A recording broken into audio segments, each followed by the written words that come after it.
Tell the garbage truck to not come by. Oh my God. Ayla, I have this garbage truck, okay? And Kylie now can recognize the sound of the garbage truck. It's a very distinct sound, and it's always comes. It's a soul-crushing sound. It really is. Soul-crushing. I think it's mostly on Fridays, though. I don't think it comes on Wednesdays, but it always interrupts us. I know. Just Fridays. It's only going to interrupt our show on Fridays. But we were recording last time, and she was like, "Oh, it's garbage time. The garbage truck is here." And I was like, "Oh no!" I had to carry on with interviews when they were doing the roof on my office here, so that was disruptive. Oh my gosh! Yeah. That must be really hard. So before we dive into picking your brain, I would love to know probably the most important question of the whole episode here is, what are you drinking over there? You have anything fun that you're sipping on? Yeah. Well, I've always got a cup of tea, of some kind. Actually, my favorite blend, and that's what I've got right now, is passion flower, spearmint, and green tea, which is just fantastic for high androgens. So if you kind of have higher levels of testosterone, which is like, women with acne, PCOS, but it just in general, it's kind of like it's a chill drink. It's great for that kind of hormone balance. Yeah. Yum. I love that. That's way more exciting than what I have. What do you have, Kylie? I have nothing. I've got water that I just spilled all over my dress. Oh no. Water is always good. Let's not underestimate water and how amazing it is. I know what you have. Meg has ginseng tea. I can't remember how to say it now because you've said it wrong so many times. But now I don't know which way it's right. Ayla, you might appreciate this story. Ovasitol is the correct way to say it, we've learned. However, I was pronouncing it Ovasitol for the longest time, and I confused Kylie. I confused all of our listeners. I also was not pronouncing, I was saying luteal for the luteal right? phase. Yeah. It's an inside joke about, I don't know how to pronounce so many words. Anyway, I have run out of ginseng tea. We are going grocery shopping, so I don't have any today, but I do have my Ovasitol, and in its place, I am using some of the bumble root powder because I still have mine left, and Kylie's got lost in the mail. No. Kylie's did not get lost in the mail. They stole it. Stolen. They stole it. I received an empty package, just flat rate packaging. Oh man! Oh, just an envelope, an empty envelope. I was so mad when you sent me that picture. I was like, Meg, you really shouldn't have. You shouldn't have. Sent her an empty envelope. And I have coffee. I love fun drinks in the afternoon, though. That's my favorite. I always have to have some kind of a fun drink in the afternoon. Something to look forward to. It gets you through the day. Agree. Yeah, it gets you through the day. All right, I'm ready to jump into the meat of it. Are you ready, Kylie? Yeah, please. I'm dying. I've been dying. Let's do it. Okay. So we have Ayla with us. And actually, Ayla, why don't you, I think I love the words that you have to put to this because you wear a lot of hats. You wear a lot of hats. So go ahead and show us your closet. What is it that you do? Okay, sure. So I'm a registered dietitian. I think of that as my foundation. That's my conventional training. But in addition to that, I have training in integrative and functional medicine, women's health, infertility, herbalism. And so over the past 15 or so years, I've had a private practice in one form or another. Boston Functional Nutrition, it's been under other names. It evolved, into a multi-clinician private practice and went from being a very general practice to specializing in infertility and women's health. And so that I most of my career has been spent in the clinical world, one-on-one work and counseling, group education, in the research, teaching, pulling together literature reviews. I mean, that's like where I've spent a lot of my time. So I think of myself as a kind of a health practitioner first, really, turned now CPG company owner. So, so now I founded and am now the CEO of FullWell, which really was developed out of a need that I saw in my practice. It started with me just getting frustrated with the formulas that were available. wanting specifically around prenatal multivitamins. So a prenatal multi was probably the number one dietary supplement that I was using with my practice clients, with the stage of life that I was really working with. And so I needed something really good. So it was either that I couldn't really find exactly the formula I'd want. Like there'd be some that were close, but I'd want to make tweaks to them. But also I really wanted to get behind the curtain, of how these dietary supplements were made, have full control over the manufacturing process, and most importantly, the testing that was done to ensure that what's in those capsules meets the label claim, that it's safe, that we know it doesn't have the harmful contaminants in it. And I just really set out with the intention to create enough to really use with my practice clients to get better results and feel really good about what I was using in practice. But soon after I launched it, I realized that I had colleagues that would also appreciate that a registered dietitian was behind the formula, that we were transparent from the get-go about what was in it and sharing test results. And so it's just really grown organically since then. And so that's where I'm spending the majority of my time now, is running FullWell, mostly because it's providing an opportunity to not only do what I really want with formulas, produce quality evidence-based formulas and in an ethical way, but also it's giving me an opportunity to do the type of teaching and education that I love. And so that's a big part of the brand as well. So we, FullWell offers fertility wellness products, but also education through our platforms. Yeah. So what we really want to pick your brain about today is fertility. And I think we kind of want to have two camps of this conversation. We want to know, what is it that people need to be doing leading up to trying to conceive? And then knowing that part of that is going to be supplementation and a prenatal, what do we need to know around making a good decision for that? Because it's such a unique period of time for people. And although Meg and I don't have any children, maybe you can speak to this. I imagine it is a very vulnerable feeling period of time, and everybody's telling you what you should do, what you shouldn't do, how to do it, blah, blah, blah. And I think we can kind of pull the emotion out of this conversation a little bit and just kind of say, here's what the research shows us. And here's what you see with real human beings in your practice, and kind of pass along those words of wisdom in this conversation. So do you want to start? Let's start with the supplement piece. So obviously your drive here to create FullWell and the prenatal specifically in that line came from not finding what you wanted already being available. So go through, if you could, what are some of the most common things that you might find in the this CVS brand? I'll just say, not to call you out CVS, but you know what I mean. Very common, easily accessible, buy one, get one, these kinds of things that people will often be like, oh, that makes perfect sense. I'll choose that. What's the problem that you see in those that is really putting women in a position where they're being taken advantage of, thinking they're doing something really good, but really maybe that's not the case?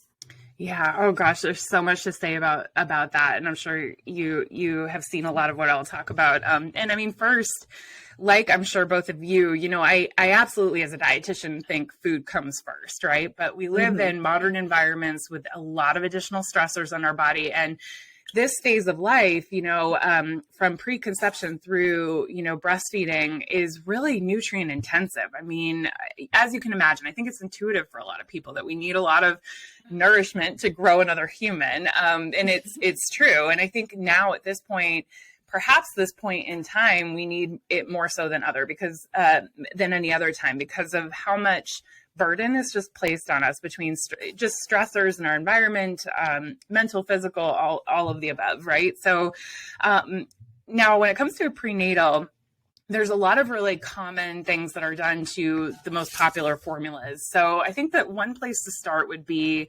the addition of iron. And that's really common. It's almost a given that you're going to see iron in a prenatal. And the problem that I see with that is it's for a couple of reasons. So number one, not everybody will need to supplement with iron, for fertility, through pregnancy, or postpartum. Now, iron deficiency, iron needs go up, and it does become much more likely that you will become iron deficient with those needs going up and the resources being taken during pregnancy, but not everyone will need it. And iron's one of those things that there's a delicate balance. You want to find the sweet spot, and you don't want to take it if you don't need it, because there's some consequences to that. I mean, in my opinion, and I think this is really backed by the evidence, it can be inflammatory. It can disrupt digestion. It can be really hard to tolerate. It can kind of disrupt gut microbiota.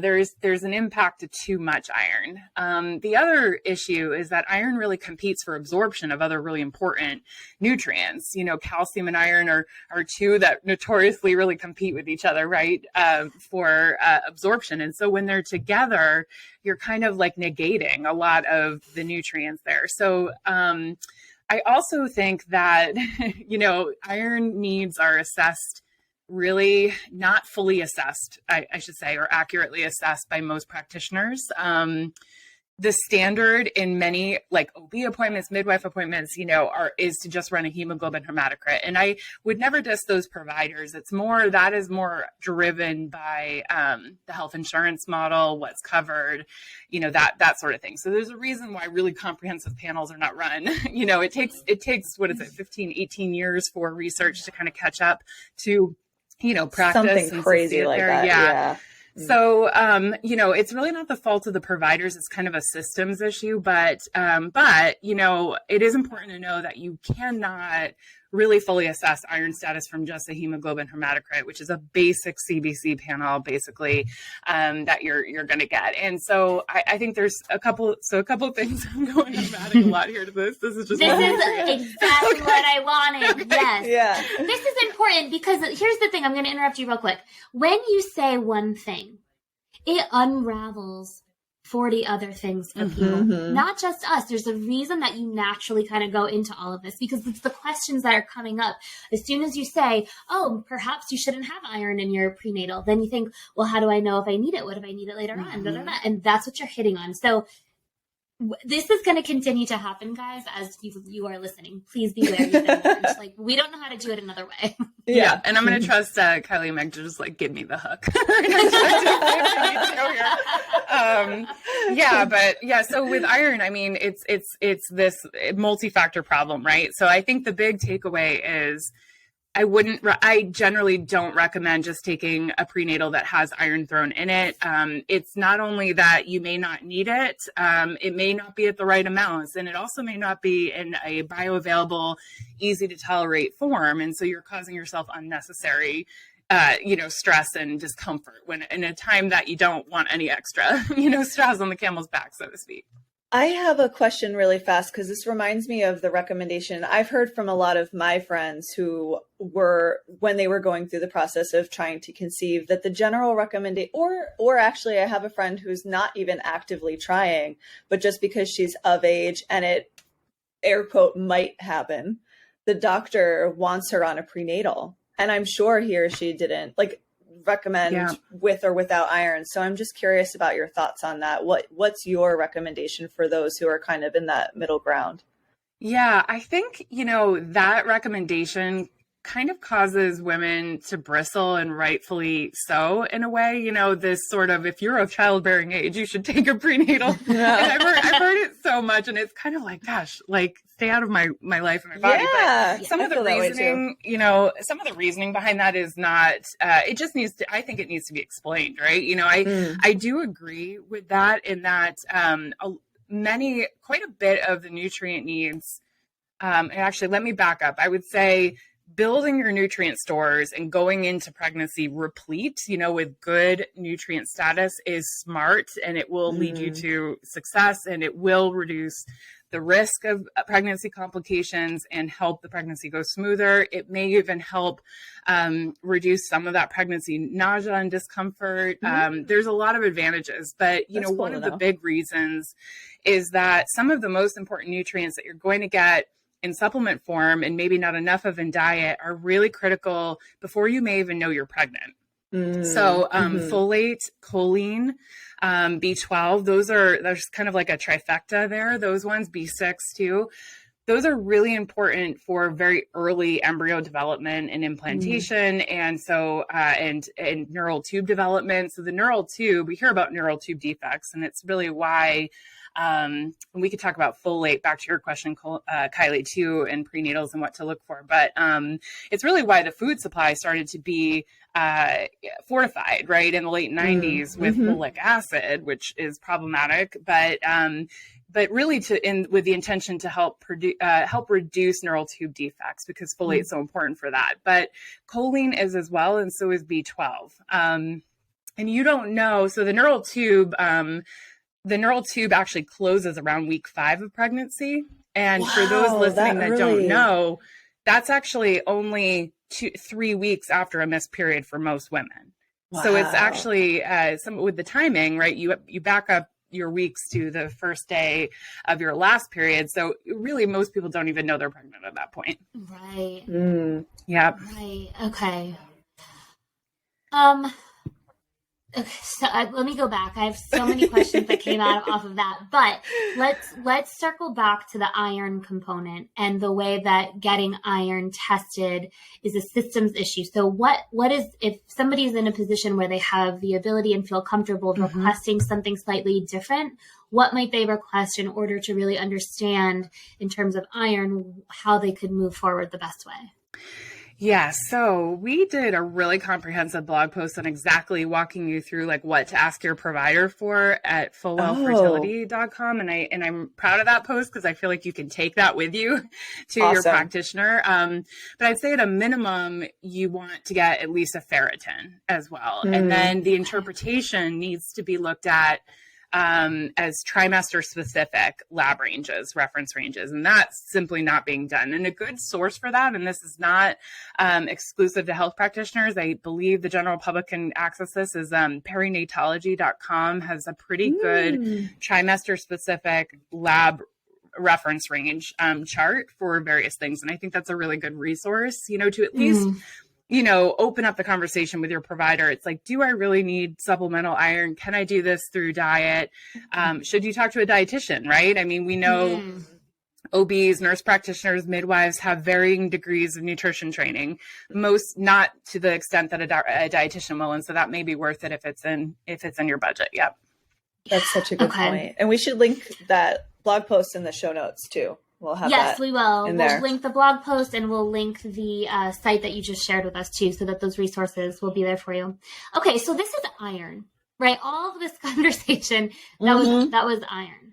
So in sort of a conventional prenatal, what are some of the other kind of glaring issues that women should be aware of when they're making a choice? I don't want to say issues. What are some of the important things that women want to make sure they're looking for or avoiding? So another really key nutrient that I touched on really briefly, but is so critical to look for, and this is going to be a big differentiator between prenatals. So if you're looking and you see a sea of prenatals on the shelf or options to get, take a look for this nutrient, choline. So choline is just so under talked about, but so important. I think we're going to see in future years here, this be like this superstar nutrient that we really put more effort, or we really educate more on. But we do know that 90 to 95% of women aren't even meeting the adequate intake level for choline before conceiving. Wow. And I mentioned choline plays a critical role in that neural tube development, the healthy development of neural tube. It also just plays a big role in methylation, which is a cellular process that really goes into overdrive as soon as conception occurs, because it's so important for cell differentiation and embryo development and growth and implantation, and pregnancy as a whole is very methylation demanding, so to speak. And so choline is needed for that. And choline is, as I said, most people are not getting enough in their diet. It's really primarily found in animal foods. We can get it in egg yolks, eggs, liver, organ meats in the more concentrated amounts. And so choline, though, the problem with it in prenatals is it's a very large nutrient. It's a large nutrient and it's relatively expensive too. And so this is one of the first things that's cut, because everybody really wants, and I don't fault anyone for this. Everyone really wants the one a day, the gummies, the easy to take, like one and done, and feel like you're good. But the problem is some of the most important nutrients that we need in supplemental forms, in addition to diet, are really big. And that's what drives up capsules. So I think a big red flag will be if your prenatal is a one a day, or it's a gummy. I can almost guarantee that it's not going to have enough choline to really support you, and you'll need to go find an additional choline supplement at a minimum. So you end up taking more pills anyway. Yes, exactly. So it's like, do you want it all in one bottle?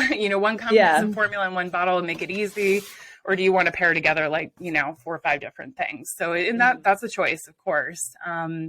I would also just say, some of those other really large nutrients that are really important are magnesium and calcium. So they take up a lot of room in the capsule, a lot of space. That's what drives up, the serving size. And so those are others that I would really look at. And when it comes to magnesium, the form is so critical. I know you guys will probably agree, right? I mean, different forms of magnesium are used for different things. And you can easily, the cheapest form of magnesium has a pretty potent laxative effect. So that's magnesium oxide.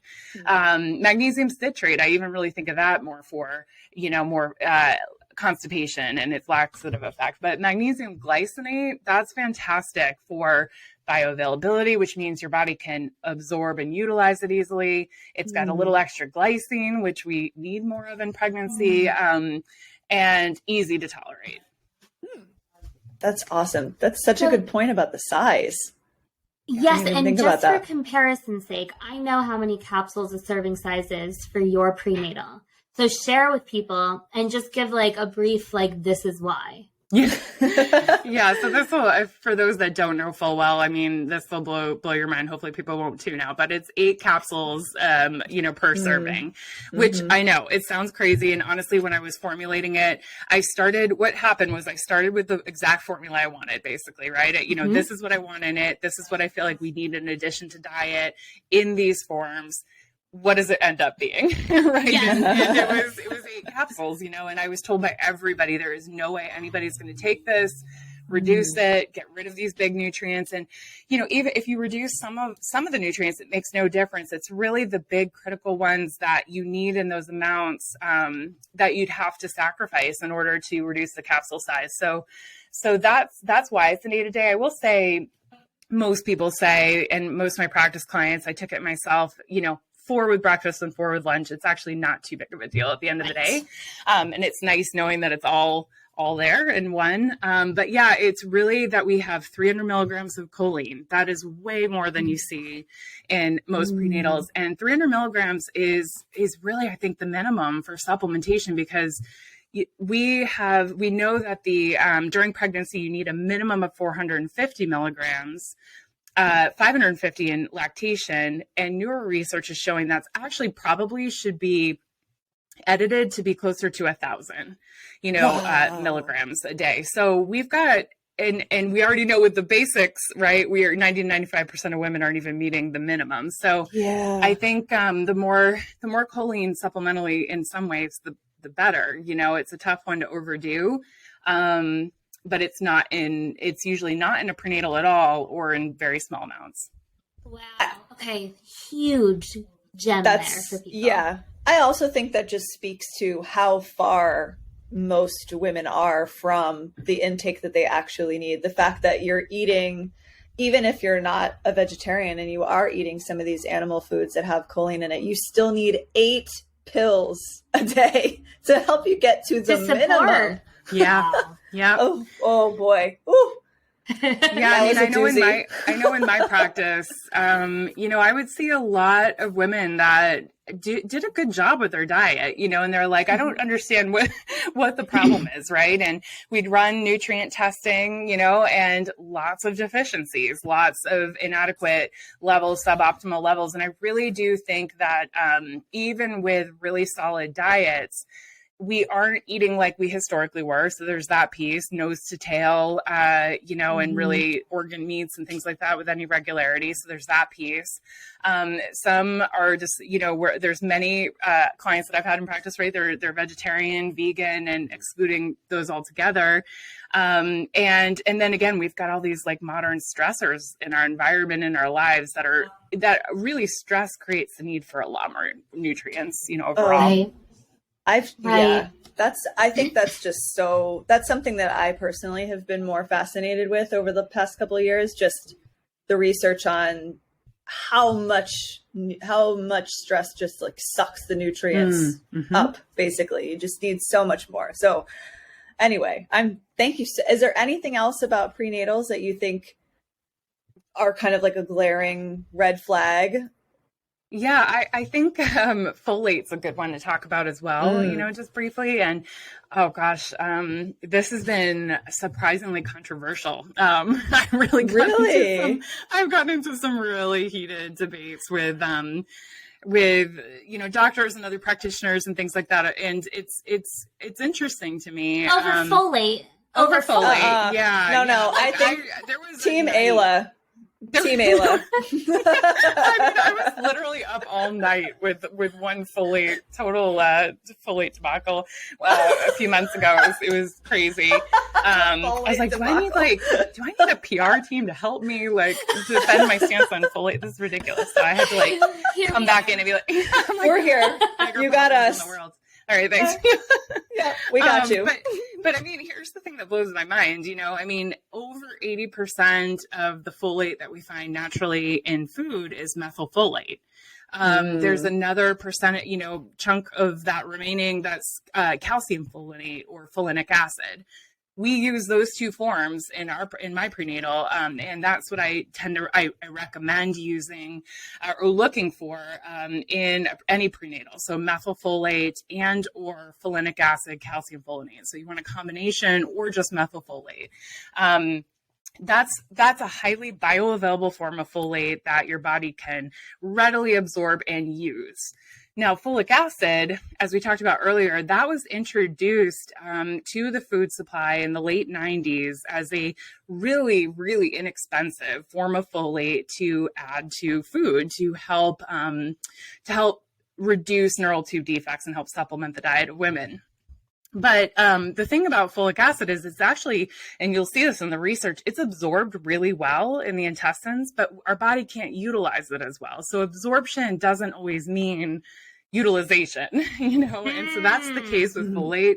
And I think it may be part of the root of the debate is that a lot of the studies show that it's absorbed very well, and we may see it show up in the serum, so blood tests, but it doesn't mean that it's actually being utilized. And so the problem with that is there's byproducts of what's called the unmetabolized folic acid. And this is getting kind of into I go down real deep with folate. That's what I bore everybody.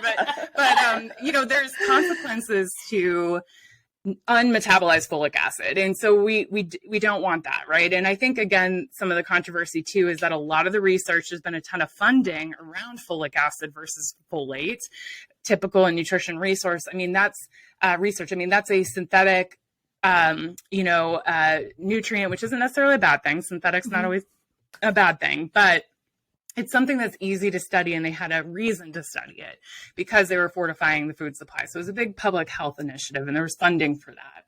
But at the end of the day, we have just as good data to show that methylfolate is much more bioavailable. So end point there is that's what you want to look for.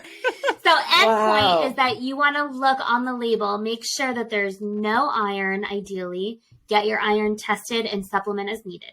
You want to make sure that there is choline or supplement separately. You're saying a minimum of 300 milligrams. Yeah. And then look for the form of folate that you're seeing on that label. If it doesn't say methylfolate, choose something that does, because you're not going to be really getting that benefit. Yes. Yeah. See, that's the thing. People will look at a label and they'll be like, all of the things, this is great. But without understanding, these forms don't get absorbed by the body. And why would they? Why would a normal person understand how to read that? It's not in the job description of day-to-day human, right? Yeah. Right. So those three look perfect. Okay. So if nothing else, you could take a look at either the one that you're taking, or if and when it is time for you, you can use those guidelines to really, really make sure that you're getting the best one. Obviously, FullWell will be an option too. And the blog that Ayla was talking about, arm yourself for your appointment so that you feel empowered and organized. I think that would be really helpful for people. And then let's connect this circle.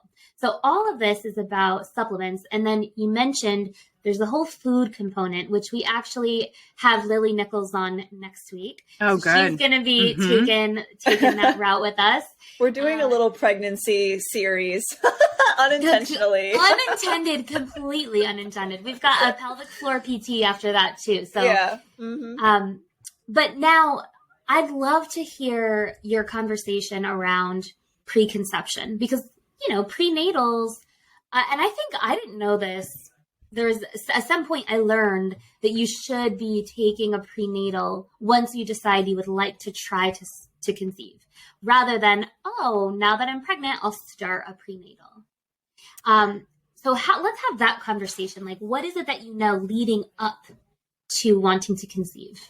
Yes, I think it's most common, right? For, you get a positive pregnancy test and you think, prenatal multivitamin, I better go to the store, grab one. And probably your OB, if you were to connect with them, would just say, go grab whatever off the shelf. That's the most common recommendation without really a lot of discernment, right? But really, as we talked a little bit about in the beginning, the nutrients that are needed in the early stages, like before you even know you're pregnant and a little bit beyond that, are so important. I think we assume that the bulk of the additional nutrient needs aren't needed until later in pregnancy. I mean, baby's small early, right? It's not until they're bigger. And I think there's just some of that feels a little misleading. And the reality is that we need to go into pregnancy with good nutrient status. Now, I think of the preconception period, and I would call that like 3 to 6+ months before pregnancy. I mean, 3 months is when things start getting really real,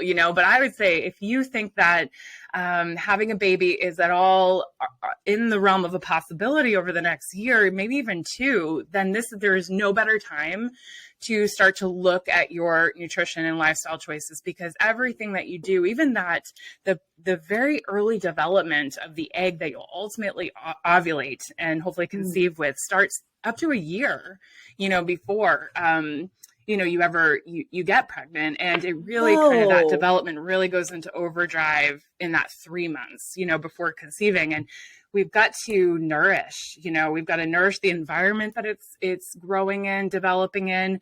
That nourishment helps provide good hormone balance in a number of different ways, which is critical to both egg quality and sperm quality.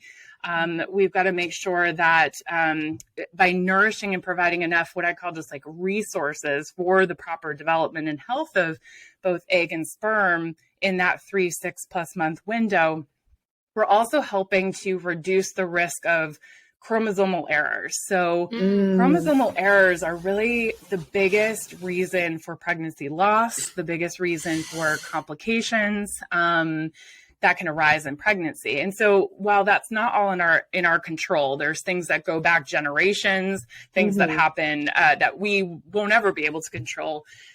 What we can do is really focus on that nourishment and flooding the body with the right stuff, because that will help reduce the risk. And just to kind of sum that up, there's something called epigenetic imprinting that happens, preconception and in early and throughout pregnancy, actually, where what you're doing, what you're eating, how you're nourishing, what's happening in your environment really is talking to the developing embryo. The egg, the sperm talk to, ultimately send signals that affect how the embryo and also the placenta, which is what nourishes baby through a pregnancy, develops. So it's so important, because what really that means is that everything that we do in that preconception period, both women and men to a much larger degree than we've ever given them credit for, or really educated on, influences the health of future generations. So it like blows my mind, you know, because it's really That the is ultimate mind-blowing. preventative medicine.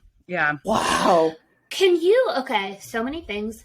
Expand a little bit on what you were mentioning about the quality and the health of sperm and men's role in this, because the conversation is very much, what should the woman be doing? What should she be eating? What should the supplements be? What should she not be doing? Right? Whole different conversation. And I think this really is a nuanced component to that chat. So share? Yeah. I mean, really culturally, we think of fertility and infertility specifically as a women's health issue. And in reality, it's not. It's equally both. So about 30% of fertility issues are a result of female factors, 30% male factors, and then the remaining 40% are a combination of both. So it's really equally both partners that contribute to fertility challenges, even though, and when I started my practice and really got into fertility, it was like just women, you know, and it always started with just women coming to see me, and I would kind of drag the partner in Yes. as well. And then I ultimately wound up requiring that. It's men's role can't be understated. So the health of men pre-conception we know in the research, it is tied to the risk of pregnancy loss, preeclampsia, preterm birth. There's even some research around it's tied to gestational diabetes. One thing that I find so fascinating that I kind of want to like shout from the rooftops is that there was some recent research that showed that male factors contribute more to the development and the health of the placenta than female factors. Which is crazy. And a lot of these pregnancy complications actually relate back to the health of the placenta, an organ that women grow during pregnancy to help nourish baby and also do a lot of other really amazing things. Yeah. That seems counterintuitive to me. How is that possible? So the health of the man and then ultimately the sperm has more of an impact on the health of an organ that the woman grows than her own health and body. It does, because, you know, sperm have a much bigger role. Sperm and actually semen as a whole has a bigger role than just fertilization. I mean, there is so much signaling and, DNA and epigenetic imprinting and things that are happening that it's really cool, you know, when you really get into it. And it's in both cervical fluid and semen, you know, you find nutrients. You really do, you know, so that's also kind of points to how nutrition really plays into all of this. Oh my gosh. I'm going to have I'm not going to, that's going to live in my head forever. It lives in mine. I talk about it all the time. Oh my God. The thing that's sticking with me is this idea of this type of conversation really having a huge impact on future generations. Like this is our legacy that we as humans in this world this time around get to leave. And to think that, I mean, when it's all said and done, it doesn't have to be tremendous tweaks, does it? No, it doesn't. These like life-changing, life-altering, you know, sorts of things. But actually, aside from supplementation, what are some of the things that both men and women should be thinking about in this kind of precious 3 to 6+ month period of time? Yeah, I'm so glad that you made that point, Kylie, because it really is important, because you hear all this and it's like, oh my gosh, the pressure, the weight of it. Thinking. And it just feels very overwhelming. And that's the thing, you know, with fertility, it can be, because it's like, what doesn't impact, right? And there's only so much we can control. So I like to think of it more simply and, you know, in that we want to reduce the straws on the camel's back, right? Really, when it comes to fertility, our body by design is always going to prioritize everything else over reproductive health and fertility. So my approach has always been to, okay, how can we make sure that there's enough resources to go around by flooding the body with the right stuff? And where can we maybe take some of the straws off the camel's back so that resources aren't being shuttled away, you know, to other needs in the body?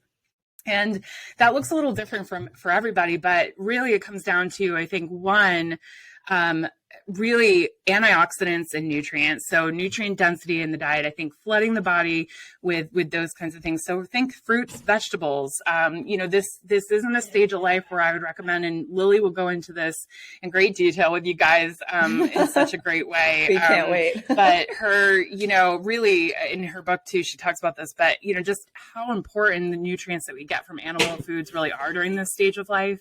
And it's very difficult to compensate, even supplementally, with supplements without that. So I think, this isn't a time for restriction. This is a time to add more of the right stuff. So versus taking away when it comes to nutrition.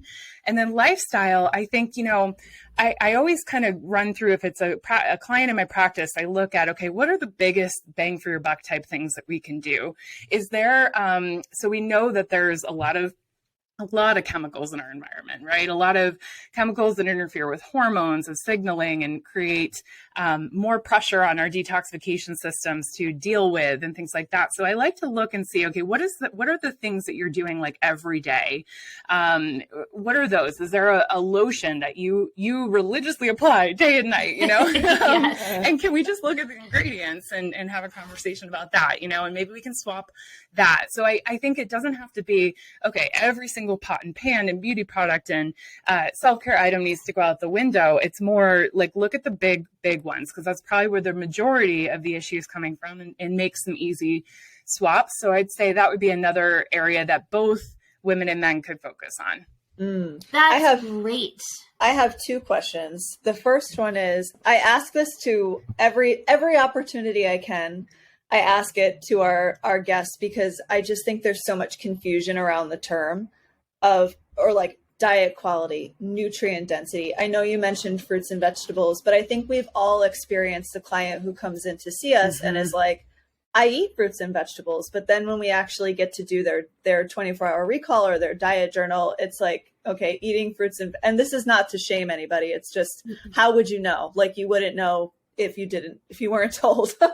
But it's like, what is the standard in your mind to get a nutrient dense diet? Yeah. What does that look like? That's a good question, because I recently, this is a good reminder, because I was recently talking to someone where I was throwing around the term nutrient density, and they're like, what do you mean by that? Like, that just, I really don't understand you, Ayla, so what I think of, and the way that I kind of approach it simply, is if we think of a plate, and you guys can tell me your take on this too, I'd be curious, but a fertility supporting plate would look like half of that plate, which equates in my mind to, for most people, like 2 full cups of vegetables, like your non-starchy vegetables. Then there's an animal protein on there, a carbohydrate source, maybe your starchy vegetables, which are going to be a little more nutrient dense than like a white rice, but you can kind of, so when we use that term nutrient density, it's like how many vitamins and minerals and nourishment are there per gram or per gram compared to the same amount as another food, right? So yeah, heavy on the fruits and vegetables, but inclusive of an animal protein, fats, and some type of carbohydrate. So it's again, it's not a time to be omitting entire food groups. It's not a time to be really, really trying to lose a lot of weight, which is funny. How I really got started in fertility was I was getting referred clients from a local IVF clinic who were being told, lose weight as fast as you can or we'll cancel your cycles. And so that's how it really started. And I'm like, this doesn't make any sense, like the stress alone that these poor women are under this is not how you want to go into pregnancy. So, and I stand by that. I think, even if you're not at an optimal body weight, right before conceiving is not the time to really be trying to aggressively lose weight. Right. That makes sense. Take that one, guys. Take that. Let that one sink in. You're right. The stress of weight loss and weight management, it's a stressor. Even if you're motivated and feeling good and getting results or whatever, wherever you might be, that's really, I think, a different angle than most people probably hear. Yep. Yeah. Yeah. I had one more question too that I was thinking when you went into talking about the toxins and the chemicals, and I love your approach as far as picking like the big things. So for listeners who are listening and they hear that and they're like, oh, I do use this lotion every day, or I do use this sunscreen. How can they know if that item is not great? Like, what tools do you use in your practice to help your clients assess that? Yeah. So I would say when it comes to personal care products, and this is usually a big source of additional exposures to things that can be disruptive that we have some control over. Some of the others are like pesticides and pollution. And I mean, that's more difficult. I also would put plastics into the mix and just say as a quick tip, like don't heat your plastic where you're consuming things out of. Like that would be big bang for your buck type thing. But for personal care products like your lotions and shampoos and things like that, I think EWG, Environmental Working Group, they have their Skin Deep app. I know that there's some controversy around it. There always is when these organizations get big, but I still think they're a really good resource. They do some good research. There's some newer, and I'm trying to remember, there's an interesting like browser extension, I think for Google now. And I cannot remember the name. And it's kind of cool. But it definitely, it helps, it helps with that too. And I think there's new sites popping up and clean beauty options. There's also a lot of greenwashing, I think a brand that drives me nuts, and I'll just say it. So you guys, you don't have to say any brands, but Mrs. Myers, and their products, it's so, I mean, you see them at health food stores and they just are full of synthetic fragrance, and synthetic fragrance tends to be a potent source of phthalates, which is a known hormone endocrine disruptor. And so I would just be cautious of that, especially if you're going out to buy, your pumpkin spice candles and things like that. I don't know when this is going to air, but that's like, fall. No, that's perfect. Perfect timing. That's such a good point.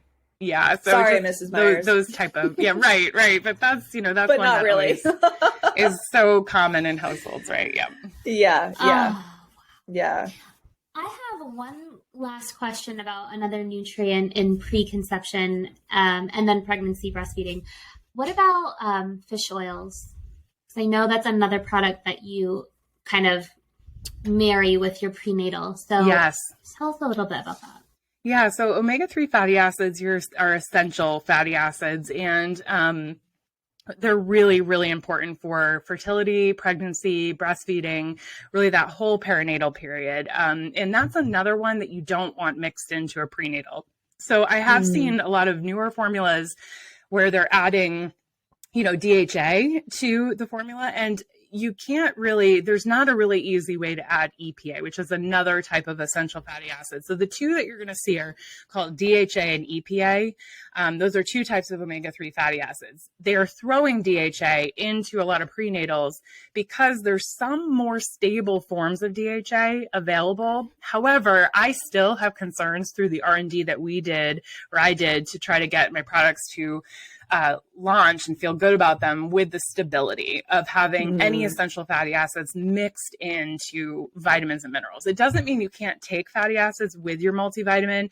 I just don't think as it's sitting in the bottle on the shelf together that we are really that confident that it's going to remain not oxidized, which is a big problem, or still potent, right? Yeah. So, that makes me think of like nuts, like, how they can go rancid after a while. It's because it's for those of you listening, I think what you're saying is it's because it's some of those same fats. They are not stable in long term.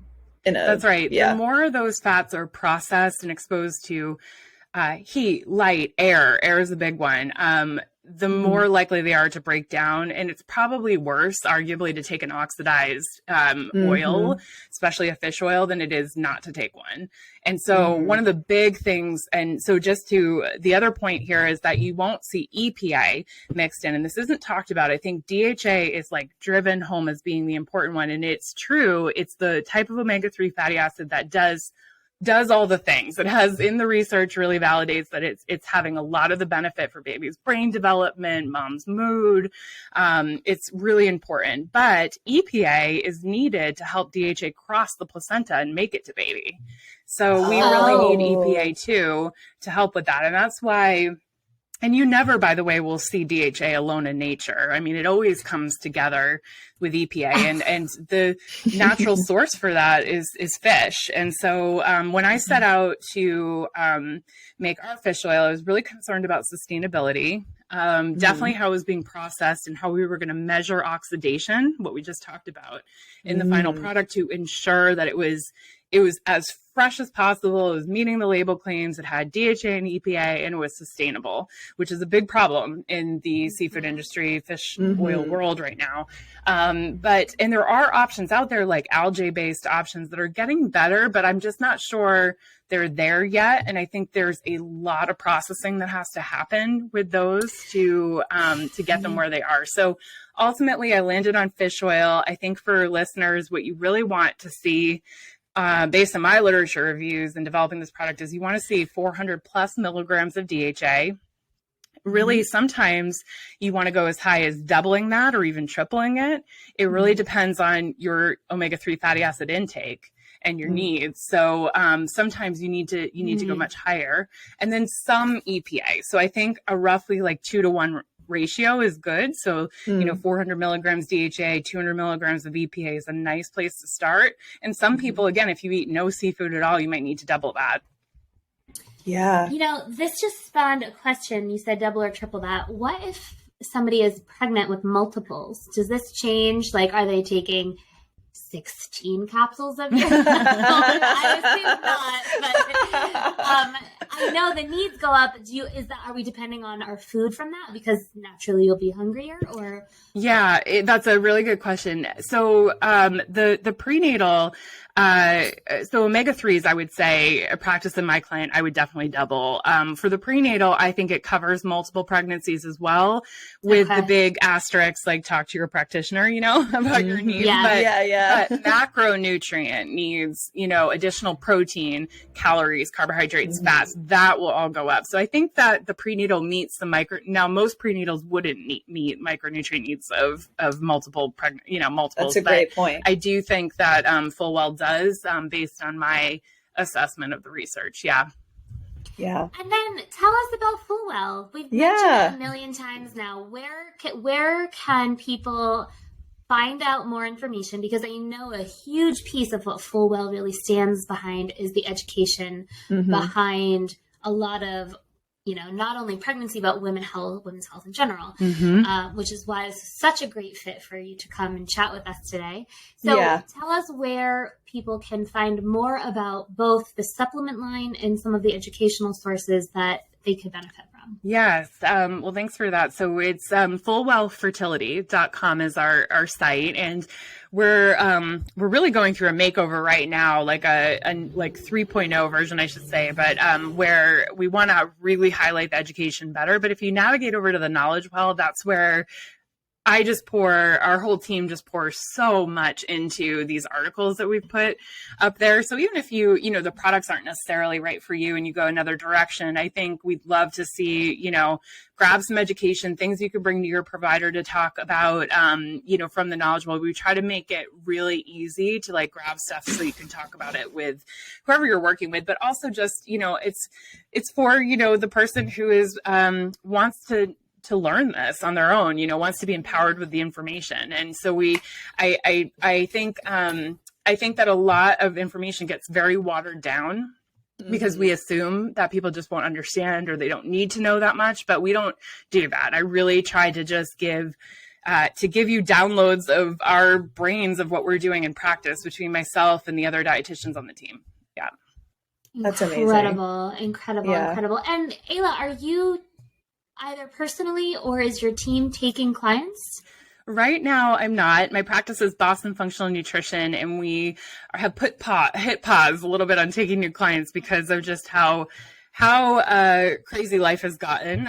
But if there's any really, really savvy listeners or health practitioners listening, I do with Lily, who I think you said is coming on your next episode. Her and I co-founded the Women's Health Nutrition Academy, and that's also another place that you can find us. And we're ramping back up with those webinars now, so we're excited to get more of those out. Yeah. And where? So is that just what is the website for that, or where can people find that? Yeah, WHNacademy.com. And Lily has an awesome webinar coming up on pregnancy weight gain. And she, as she does best, is really challenging, the current guidelines and what are they really evidence-based and what does that look like and how do you think about it? Mm-hmm. Amazing. Yeah. So we'll have all of that in the show notes. And is there anything else that you would like to point our listeners to, or anything else that you want to say to make sure you have unloaded your full heart into this episode? No, I think, we're over on Instagram at FullWell Fertility, at FullWell Fertility, I should say. So that's another place that you can find us. And, yeah, we're just happy to have people part of our community, again, whether or not you're sure that, even if you're not sure you want to have kids. I mean, a lot of this information, fertility it can be used as a real window into your overall health. When something's off with your fertility and reproductive health, it's usually indicative of some sort of imbalance elsewhere. And so I think for everyone, no matter what, even if you're not thinking kids, it's wise to be looking at your reproductive health, getting some of this information and focusing on it. So I think it could be helpful for everybody. Yeah. That really rounds it out, doesn't it? Yeah, it really does. Meg, I could do this for 2 more hours. I know. If I wasn't watching the time and wrap it up. Ayla, you thought we'd have to pull the hook on you. My God. Yeah, you have to pull the hook on us. She's going to be like, guys, I got to go. It's been 5 hours. Goodbye. I can't handle I you probably would have noticed. I love it. Thank you for having me on. Yeah, thank you so much for coming. Appreciate it. Bye.